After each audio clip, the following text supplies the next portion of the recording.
আসসালামু আলাইকুম। আশা করি সবাই ভালো আছো। আজকে আমরা পড়ব ন্যারেশন। ন্যারেশন নিয়ে অনেকের মধ্যে ভয় কাজ করে।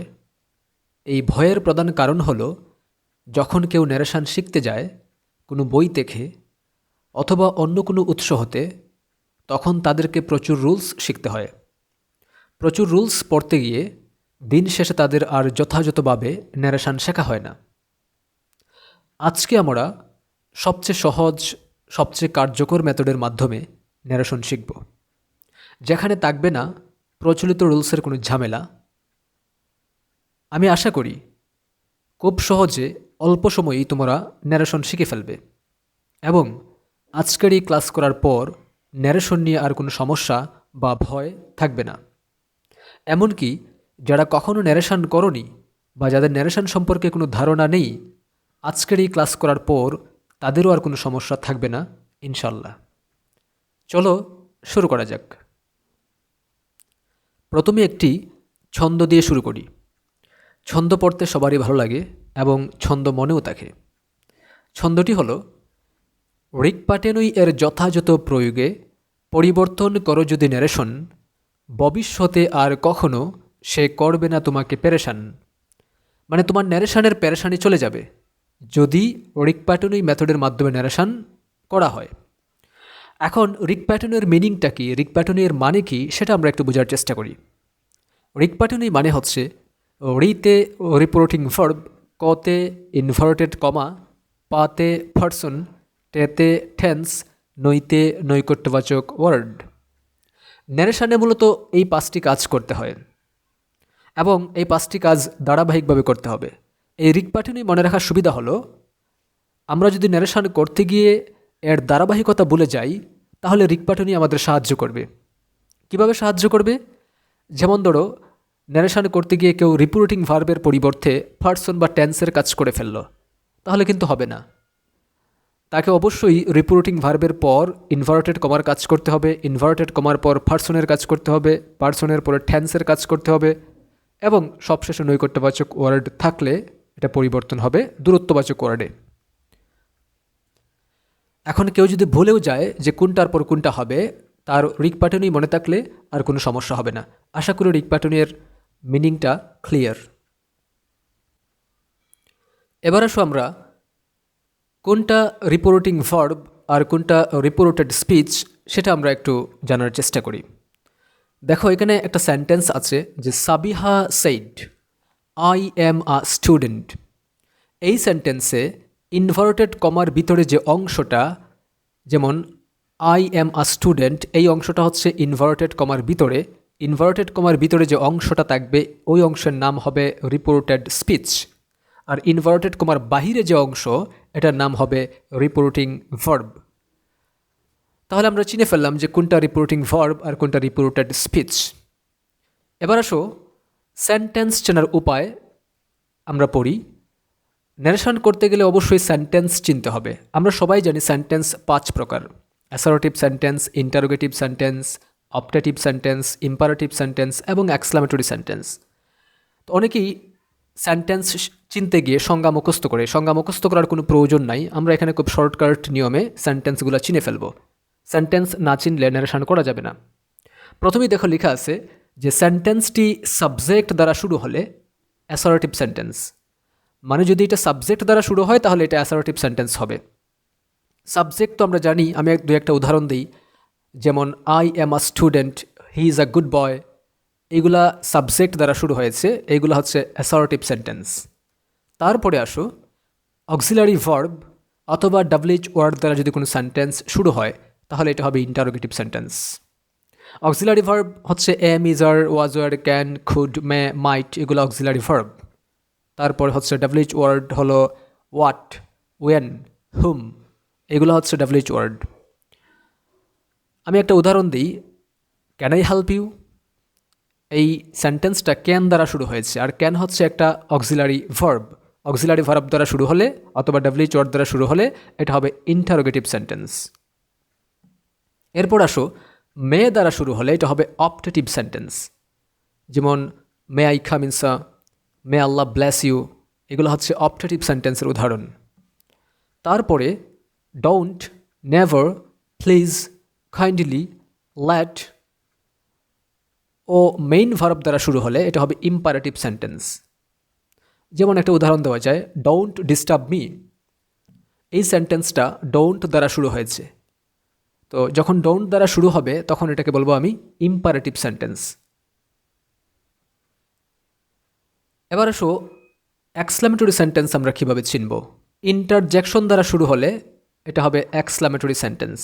তবে এক্সক্লামেটরি সেন্টেন্স চিনতে গেলে শুধু একটা স্ট্রাকচার মনে রাখতে পারো, যে প্রথমেই হাউ বা হোয়াট, তারপরে হচ্ছে অ্যাডজেক্টিভ, তারপরে হচ্ছে সাবজেক্ট, তারপরে হচ্ছে ভার্ব, তারপরে একটা আশ্চর্যবোধক চিহ্ন থাকবে, এক্সক্লামেশন মার্ক থাকবে। এটা হচ্ছে এক্সক্লামেটরি সেন্টেন্সের স্ট্রাকচার। এটা নোট করে রাখতে পারো, এটা মনে থাকলেই এক্সক্লামেটরি সেন্টেন্স চিন্তার কোনো সমস্যা হবে না। এবার আসো আমরা রিক প্যাটার্নের বিস্তারিত বিবরণ পড়ব। এতক্ষণ তো আমরা সেন্টেন্স চিনলাম, এবার রিক প্যাটার্নই। রিক প্যাটার্নই তো জানোই, আমরা জানি যে রিক প্যাটার্নই মানে হচ্ছে প্রথমেই রিপোর্টিং ভার্ব। এখন আমরা জানবো যে কোন সেন্টেন্সে রিপোর্টিং ভার্ব কী হয়। এগুলো একটু মুখস্থ রাখতে হবে, একটু মেমোরাইজ করতে হবে। সেন্টেন্সটি অ্যাসার্টিভ হলে রিপোর্টিং ভার্ব হবে সেইড অথবা টোল্ড। সেন্টেন্সটি ইন্টারোগেটিভ হলে রিপোর্টিং ভার্ব হবে আস্কড। সেন্টেন্সটি অপটেটিভ হলে রিপোর্টিং ভার্ব হবে প্রেইড অথবা উইজড। প্রার্থনা বুঝালে প্রেইড আর শুভেচ্ছা বুঝালে উইজড। সেন্টেন্সটি ইম্পারেটিভ হলে রিপোর্টিং ভার্ব হবে অর্ডার্ড, রিকোয়েস্টেড, অ্যাডভাইসড, ফরবেইড, টোল্ড। আদেশ বুঝালে অর্ডার্ড, অনুরোধ বুঝালে রিকোয়েস্টেড, উপদেশ বুঝালে অ্যাডভাইসড, নিষেধ বুঝালে ফরবেইড এবং আদেশ নিষেধ এগুলো না বুঝালে আমরা টোল্ড ব্যবহার করতে পারি।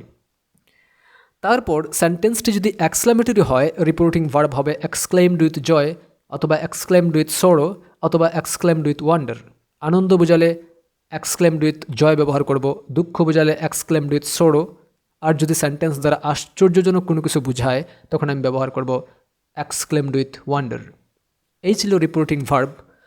আমরা এখন মূলত কিছু ইনফরমেশন জানার চেষ্টা করতেছি। আমরা কিছুক্ষণ পর এই ইনফরমেশনগুলোর মাধ্যমেই কীভাবে ন্যারেশন করতে হয় দেখব।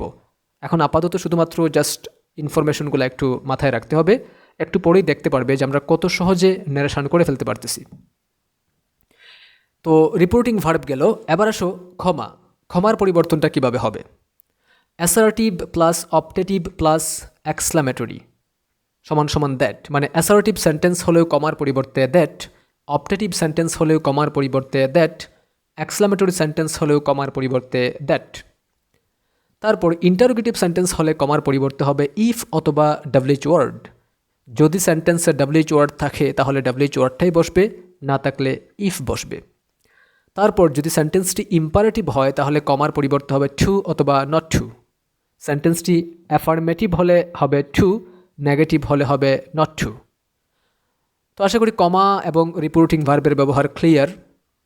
এবার আসো আমরা পার্সনের ব্যবহার পড়ি। পার্সনে অনেক স্টুডেন্ট ভুল করে। এইখানে হচ্ছে পার্সন মনে রাখার জন্য আমরা একটা ছন্দ মনে রাখতে পারি, এটা খুবই কার্যকর যদি কেউ ভুলে যায়। যেমন এখানে লেখা আছে যে ফার্স্ট পার্সন কর্তামুখী, সেকেন্ড পার্সন কর্ম, থার্ড পার্সন একই তাখা ন্যারেশনের ধর্ম। ফার্স্ট পার্সন কর্তামুখী, কর্তা মানে কি? কর্তা মানে হচ্ছে সাবজেক্ট, তার মানে ফার্স্ট পার্সন পরিবর্তন হবে সাবজেক্টের উপর ভিত্তি করে। সেকেন্ড পার্সন কর্ম, কর্ম মানে কি? কর্ম মানে হচ্ছে অবজেক্ট, সেকেন্ড পার্সন পরিবর্তন হবে অবজেক্টের উপর ভিত্তি করে। থার্ড পার্সন একই তাখা, একই তাখা মানে কোনো পরিবর্তন হবে না। তার মানে ন্যারেশনে ফার্স্ট পার্সন হলে এটা পরিবর্তন হবে সাবজেক্টের উপর ভিত্তি করে, সেকেন্ড পার্সন হলে আমি দেখব অবজেক্টটা কি, অবজেক্টের উপর ভিত্তি করে পরিবর্তন হবে, এবং থার্ড পার্সন থাকলে এটা কোনো পরিবর্তন হবে না, অপরিবর্তিত থাকবে। নিচে আমি লিখে দিয়েছি কোনগুলা ফার্স্ট পার্সন, কোনগুলা সেকেন্ড পার্সন এবং কোনগুলা থার্ড পার্সন, তোমরা নিজেরা পড়ে নিবা। তো আশা করি পার্সনও ক্লিয়ার। এবার আসো টেন্স এর পরিবর্তনটা কিভাবে করতে হবে ন্যারেশনে, সেটা আমরা একটু বোঝার চেষ্টা করি। টেন্সের পরিবর্তনের ক্ষেত্রে যে জিনিসটা মনে রাখতে হবে, প্রেজেন্ট টেন্স হলে আনসার হবে ফার্স্ট টেন্স, মানে প্রেজেন্ট ইনডিফিনিট হলে আনসার হবে ফার্স্ট ইনডিফিনিট, প্রশ্ন প্রেজেন্ট কন্টিনিউয়াস হলে আনসার হবে ফার্স্ট কন্টিনিউয়াস, প্রেজেন্ট পারফেক্ট হলে আনসার হবে first perfect, present perfect continuous হলে আনসার হবে ফার্স্ট পারফেক্ট কন্টিনিউয়াস। তারপর হচ্ছে ফার্স্ট ইনডিফিনিট হলে আনসার হবে ফার্স্ট পারফেক্ট, তারপরে হচ্ছে ফার্স্ট কন্টিনিউয়াস হলে আনসার হবে ফার্স্ট পারফেক্ট কন্টিনিউয়াস। মূলত এই তিনটা জিনিস মনে রাখলেই কিন্তু টেন্সের ব্যবহার নিয়ে আর কোনো সমস্যা হবে না, যে প্রেজেন্ট টেন্স থাকলেই পাস্ট টেন্স, ফার্স্ট ইনডিফিনিট হলে ফার্স্ট পারফেক্ট এবং ফার্স্ট কন্টিনিউয়াস হলে ফার্স্ট পারফেক্ট কন্টিনিউয়াস। তবে যাদের টেন্সের স্ট্রাকচার মুখস্থ নেই বা যাদের টেন্সের স্ট্রাকচার মনে রাখতে সমস্যা হয়, তারা কিন্তু টেন্সের স্ট্রাকচারগুলো আগে পড়তে হবে, তারপর নেরেশান করতে হবে। টেন্সের স্ট্রাকচার না পারলে নেরেশান করা সম্ভব নয়। তো যাদের টেন্সের স্ট্রাকচার সমস্যা আছে বা যারা পারো না, আমার চ্যানেলে একটা টেন্সের ক্লাস দেওয়া আছে, তোমরা ওই ক্লাসটা দেখে তারপরে নেরেশনের ক্লাসটা করবা, তখন নেরেশন বুঝতে অনেক সুবিধা হবে। এতক্ষণ আমরা পার্সন এবং টেন্সের ব্যবহার পড়লাম। এবার আসো আমরা নৈকট্যবাচক ওয়ার্ডকে কিভাবে দূরত্ববাচক ওয়ার্ডে কনভার্ট করতে হয় সেই জিনিসটা একটু দেখি। প্রশ্নের মধ্যে যদি দিস থাকে তাহলে আনসার হবে দ্যাট, দিজের পরিবর্তে হবে দোজ, হেয়ারের পরিবর্তে হবে দেয়া, হ্যান্সের পরিবর্তে হবে দেন্স, নাও এর পরিবর্তে হবে দেন, খাম এর পরিবর্তে হবে গো। তবে সবসময় যে খামের পরিবর্তে গো হবে তা কিন্তু নয়, কখন হবে আর কখন হবে না সেটা আমরা প্র্যাকটিসের সময় আলোচনা করব। অ্যাগো এর পরিবর্তে হবে বিফো, দাজ থাকলে হবে সো, তারপর টুডেই থাকলে হবে দ্যাট ডে, টু নাইট এর পরিবর্তে হবে দ্যাট নাইট, টুমোরো এর পরিবর্তে হবে দ্য নেক্সট ডে বা দ্য ফলোয়িং ডে। এগুলো কিন্তু একই অর্থ প্রকাশ করতেছে। টুমোরো মানে হচ্ছে আগামীকাল, দ্য নেক্সট ডে বা দ্য ফলোয়িং ডে মানে হচ্ছে পরের দিন। ইয়েস্টারডে থাকলে হবে দ্য প্রিভিয়াস ডে, ইয়েস্টারডে মানে হচ্ছে গতকাল, দ্য প্রিভিয়াস ডে মানে হচ্ছে পূর্বের দিন। তো ইয়েস্টারডে এর পরিবর্তে হবে the previous day, last night এর পরিবর্তে হবে last the previous night, last মান্থের পরিবর্তে হবে দ্য প্রিভিয়াস মান্থ, লাস্ট ইয়ারের পরিবর্তে হবে দ্য প্রিভিয়াস ইয়ার, নেক্সট উইকের পরিবর্তে হবে দ্য ফলোয়িং উইক, নেক্সট মান্থের পরিবর্তে হবে দ্য ফলোয়িং মান্থ, নেক্সট ইয়ারের পরিবর্তে হবে the following year. The day after tomorrow এর পরিবর্তে হবে in two days time, the day before yesterday এটার পরিবর্তে হবে 2 days বিফোর। এই নৈকট্যবাচক ওয়ার্ডগুলা একটু মনে রাখতে হবে। আমরা মূলত যতটুকু ইনফরমেশন জানা দরকার আমরা জেনে ফেলেছি। প্রথমেই সেন্টেন্স কীভাবে চিনতে হয় আমরা জানলাম, তারপরে কোন সেন্টেন্সে রিপোর্টিং ভার্ব কী হয়, ক্ষমার পরিবর্তনটা কিভাবে হয়, তারপর পার্সনটা কিভাবে পরিবর্তন হয় এবং টেন্সের পরিবর্তন, সবশেষে নৈকট্যবাচক ওয়ার্ড সম্পর্কে আমরা জানলাম। এবার কিছু নোটস দেখি। এই নোটসগুলা শেষেই আমরা প্র্যাকটিস করতে যাব। তোমরা এগুলো একটু মনে রাখতে হবে যে ইয়েসের পরিবর্তে, নেরেশনে ইয়েসের পরিবর্তে আনসার হবে replied in the affirmative, no এর পরিবর্তে আনসার হবে রিপ্লাইড ইন দ্য নেগেটিভ। তবে রিপ্লাইড ইন দ্য অ্যাফার্মেটিভ বা রিপ্লাইড ইন দ্য নেগেটিভ ছাড়াও অন্য কিছু আনসার দেওয়া যায়, তবে সাধারণত আমরা এগুলো আনসার দিতে পারি, কোনো সমস্যা নেই। অ্যাডভান্স স্টুডেন্টদের জন্য আরও কিছু আমরা অ্যাডভান্স আলোচনা করব, সেগুলো পরে। আপাতত এগুলাই চলবে। স্যারের পরিবর্তে রেসপেক্টফুলি, থ্যাংক ইউ এর পরিবর্তে থ্যাঙ্কড, ডু ডাজ ডিড এবং মডেল, তারপর হচ্ছে টু, এইগুলার পরে সবসময় হবে ভার্বের বেস ফর্ম। মানে নারেশনে প্রেজেন্ট টেন্স থাকলে আনসার হয় সবসময় ফার্স্ট টেন্স, কিন্তু ডু ডাজ ডিডের পরে সবসময় ভার্বের বেস ফর্ম হবে। মডেলের পরে, মডেল তো জানোই, ক্যান কুড মে মাইট, এগুলো মডেল।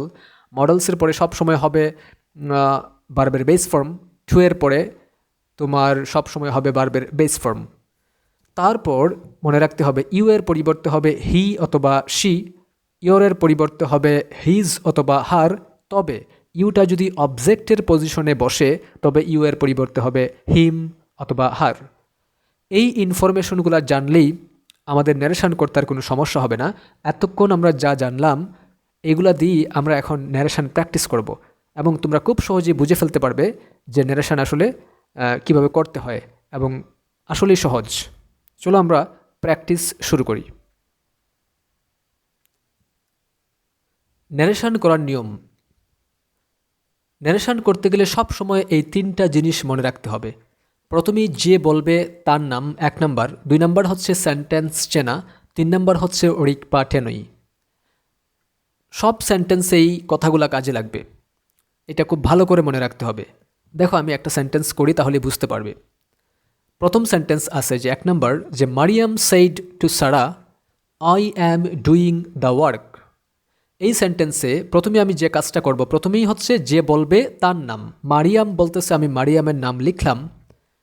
2 নাম্বার কাজ হচ্ছে সেন্টেন্স চেনা। এই সেন্টেন্সটা যেহেতু আই দ্বারা শুরু হয়েছে, আই হচ্ছে একটা সাবজেক্ট, সাবজেক্ট দ্বারা শুরু হলে এটা একটা অ্যাসার্টিভ সেন্টেন্স। তো অ্যাসার্টিভ সেন্টেন্স চিনে ফেললাম। তো যে সেন্টেন্স হবে ওই সেন্টেন্সের প্রথমেই কাজ করব রিপোর্টিং ভার্ব, রিপোর্টিং ভার্বের কাজ। তো অ্যাসার্টিভ সেন্টেন্সে রিপোর্টিং ভার্বের পরিবর্তে হয় সেইড অথবা টোল্ড। আমরা একটু আগেই পড়ে আসছি, আমি আগে যে ইনফরমেশনগুলো দিয়েছি এগুলো মাথায় রাখতে হবে, তবেই কেবল ন্যারেশন পারা যাবে।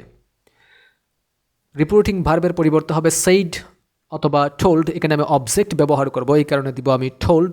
কাকে? সারাকে। রিপোর্টিং ভার্বের পরিবর্তে ক্ষমা। অ্যাসার্টিভ সেন্টেন্সে ক্ষমার পরিবর্তে হবে দ্যাট। ক্ষমার পরে পার্সন, পার্সন হচ্ছে আই, ফার্স্ট পার্সন পরিবর্তন হবে সাবজেক্টের উপর ভিত্তি করে। সাবজেক্টটা হচ্ছে মারিয়াম, একটা মেয়ে, এই কারণে আমি দিলাম শি। এখন শি প্রোনাউন দ্বারা উভয়কেই বোঝাচ্ছে, কারণ এখানে মারিয়াম এবং সারা উভয়ই মেয়ে। মনে রাখবা, একটা প্রোনাউন দ্বারা যদি উভয়কে বোঝায় তখন ব্র্যাকেটে সংকেত দেওয়া লাগবে যে আমি এই শি দ্বারা কাকে বোঝাচ্ছি। এখন এই শি দ্বারা আমি মারিয়ামকে বোঝাচ্ছি, এই কারণে আমি এম দিয়ে প্রকাশ করলাম। তারপর পার্সনের পরে টেন্সের কাজ।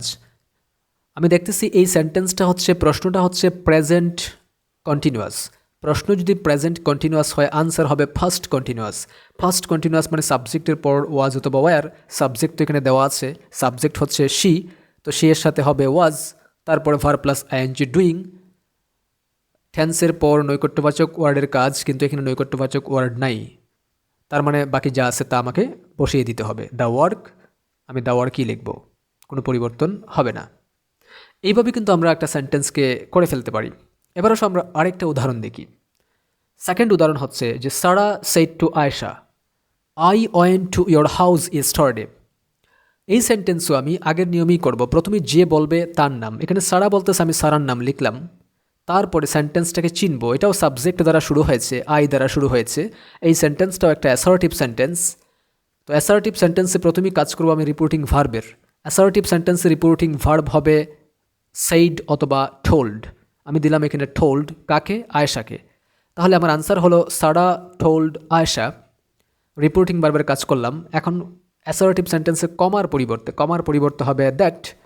কমার পরে হচ্ছে পার্সন, পার্সন হচ্ছে আই, এটা ফার্স্ট পার্সন পরিবর্তন হবে সাবজেক্টের উপর ভিত্তি করে। সাবজেক্ট হচ্ছে সারা, একটা মেয়ে, এই কারণে দিব শি, শি দিয়ে এস, যেহেতু উভয়ই মেয়ে। তো পার্সনের কাজ শেষ। আয়ের পরিবর্তে হয়ে গেল শি, কারণ আই ছিল ফার্স্ট পার্সন, এটা সাবজেক্টের উপর ভিত্তি করে পরিবর্তন হয়েছে।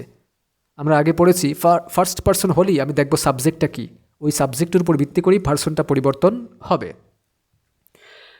এখন পার্সনের পরে আমরা কাজ করব টেন্সের কাজ। টেন্সের কাজ করতে গেলে আমাকে দেখতে হবে প্রশ্নটা কোন টেন্সে। প্রশ্নটা হলো ফার্স্ট ইনডিফিনিট। কিভাবে বুঝলাম? সাবজেক্টের পরে ভার্বের 2 নাম্বার ফর্ম।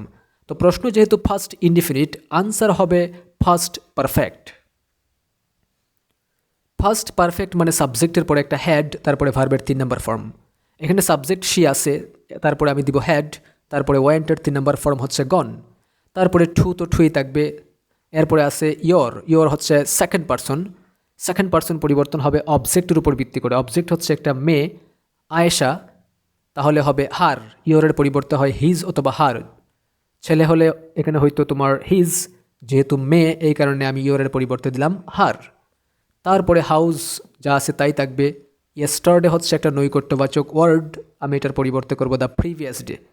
তাহলে প্রথমে আমি রিপোর্টিং ভার্বের কাজ করলাম, তারপরে কমা, তারপরে পার্সন, তারপরে হচ্ছে টেন্স, তারপরে নৈকট্যবাচক ওয়ার্ড। তো এই একটা বা দুইটা অ্যাসার্টিভ সেন্টেন্স বুঝতে পারলে আমরা অসংখ্য অ্যাসার্টিভ সেন্টেন্স করতে পারবো। এবার আসো আমরা 3 নম্বর একটা সেন্টেন্স করি। She said to Nahid what are you doing now. এই সেন্টেন্সে যে বলতেছে তার নাম, শি বলতেছে, এখানে আমি শি লিখলাম। তারপরে এটা একটা ইন্টারোগেটিভ সেন্টেন্স, ডাব্লিউএইচ ওয়ার্ড দ্বারা শুরু হয়েছে। তো এখন ইন্টারোগেটিভ সেন্টেন্স হলে রিপোর্টিং ভার্ব হবে আক্সড। কাকে? নাহিদকে। রিপোর্টিং ভার্বের পরে কমা। ইন্টারোগেটিভ সেন্টেন্সে কমার পরিবর্তে হবে ইফ অথবা ডাব্লিউএইচ ওয়ার্ড। এখানে যেহেতু ডাব্লিউএইচ ওয়ার্ড আছে এই কারণে ডাব্লিউএইচ ওয়ার্ডটাই বসবে হোয়াট। শি আক্সড নাহিদ হোয়াট। তো কমার পরে পারসন। পারসন হচ্ছে ইউ, সেকেন্ড পারসন, পরিবর্তন হবে অবজেক্টের উপর ভিত্তি করে। অবজেক্ট হচ্ছে নাহিদ, একটা ছেলে, এই কারণে হবে হি।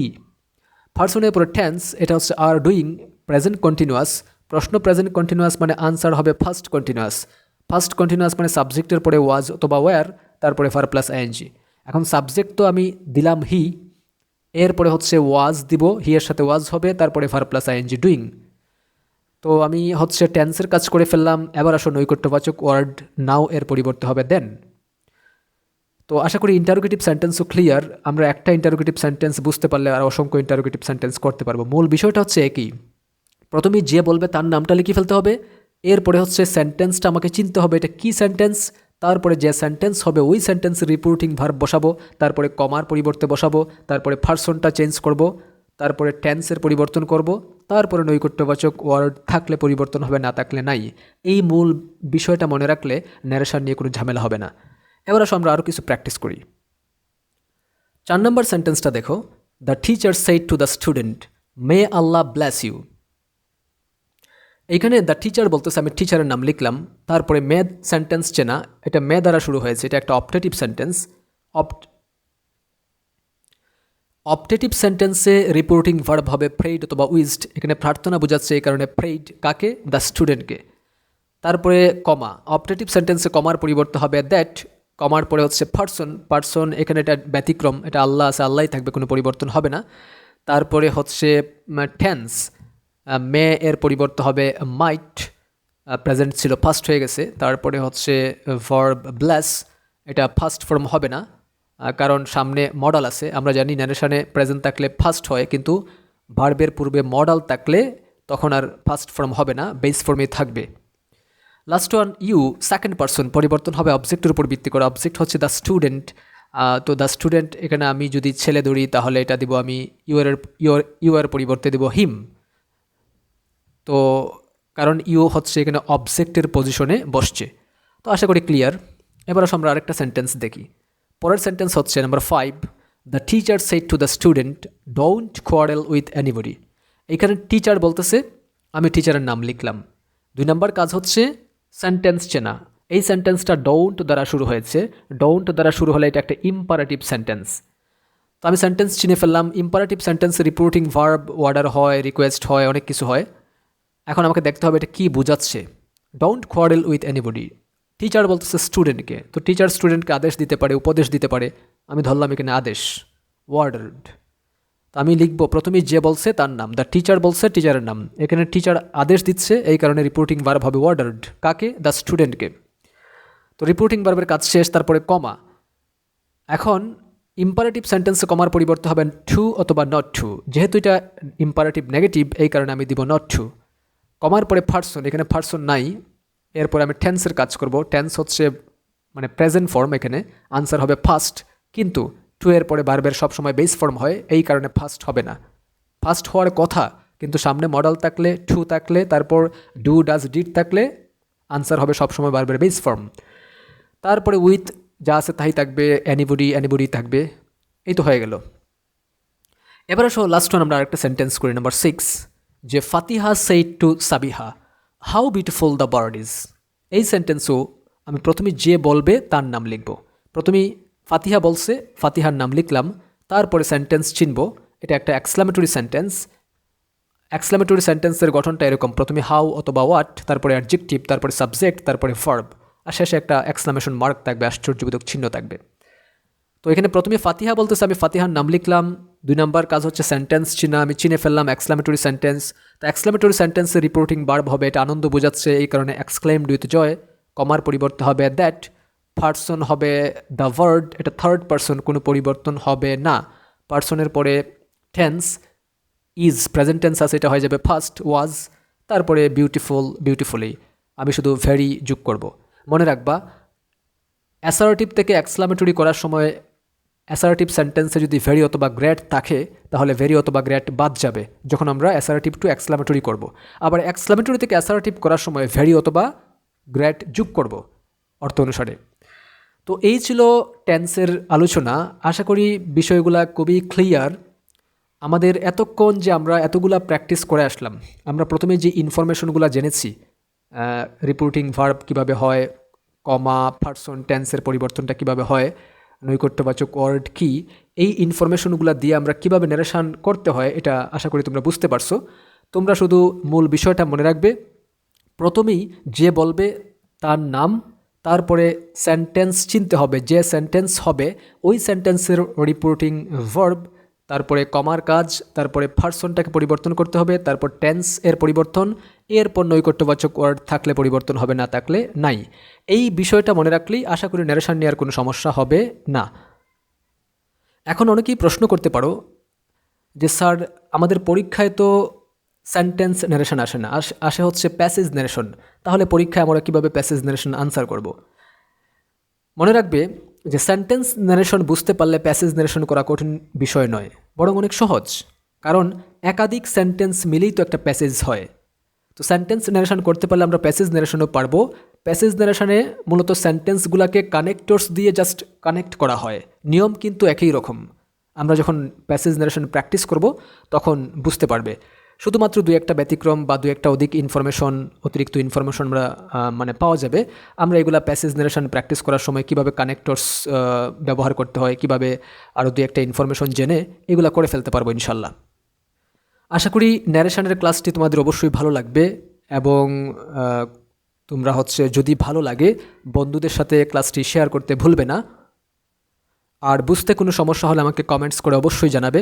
ওকে, আল্লাহ হাফিজ।